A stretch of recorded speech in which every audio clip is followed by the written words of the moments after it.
దేశంలోనే ఏ రాష్ట్ర కేబినెట్లోనూ కనిపించిన వియ్యంకులు ఆంధ్రప్రదేశ్లో కనిపిస్తారు. అలాంటి వియ్యంకులిద్దరిని ఒకేసారి వివాదాలు చుట్టుముడుతూ ఉన్నాయి. ఆర్థిక లావాదేవీల్లో ఆరితేరిన ఆ వియ్యంకులకు ఇప్పుడు వరుస కష్టాలు కలవరపెడుతూ ఉన్నాయి. ఇంతకీ వియ్యంకులను టార్గెట్ చేసిందెవరు? వివాదాల్లో మంత్రులు నారాయణ, గంటా. నారాయణ సన్నిహితుడు గుణశేఖర్ యాదవ్పై ఐటీ దాడులు. కోట్ల రూపాయల అక్రమాస్తుల వివాదంలో నారాయణ సన్నిహితుడు. నారాయణ కాలేజీల సీఈఓ ప్రమీల ఖాతాలు తనిఖీ చేసిన ఐటీ. అటు గంటా ఆస్తులు స్వాధీనం వివాదం. ఇండియన్ బ్యాంకు రుణాలెగ్గొట్టిన గంటా మనుషులు. గంటా ఇల్లు సహా అనేక ఆస్తులు స్వాధీనం.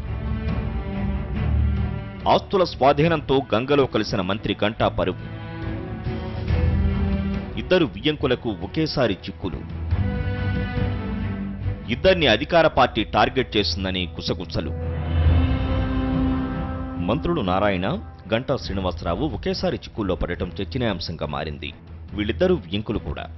మంత్రి నారాయణ సీఎం చంద్రబాబుకి అత్యంత సన్నిహితుడు. రాజధాని నిర్మాణం, భూముల వ్యవహారం అంతా ఆయనే చూశారు. రాజధానిలో ఆయన కాలేజీల సిబ్బందికి భారీగా భూములు ఉన్నాయి. అలాంటి నారాయణకు అత్యంత సన్నిహితుడైన గుణశేఖర్ యాదవ్ ఇళ్లపై 3 రోజులు ఐటీ సోదాలు జరిగాయి. గతంలో మెడికల్ కౌన్సిల్ ఆఫ్ ఇండియాలో గుణశేఖర్ పనిచేశారు. అంతేకాదు, బెంగళూరులో మంత్రి నారాయణ కళాశాలల సీఈఓ ప్రమీల బ్యాంకు ఖాతాలను ఐటీ అధికారులు తనిఖీలు చేశారు.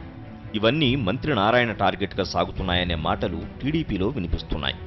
మంత్రి నారాయణ వియ్యంకుడు, మరో మంత్రి గంటా శ్రీనివాసరావు పరువు కూడా పోయింది.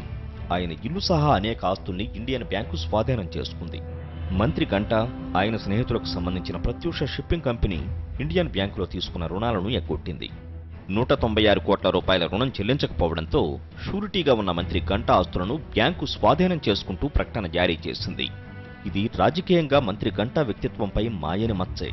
ఇటీవలే మంత్రి గంటా, సీఎం చంద్రబాబుకు మధ్య విభేదాలు తారాస్థాయికి చేరాయి. గంటా, నారాయణ కలిసి కాపు ఎమ్మెల్యేలందరినీ టీడీపీలో ఏకతాటిపైకి తీసుకొస్తున్నారనే అభద్రతా భావం సీఎం చంద్రబాబును వెంటాడుతోంది.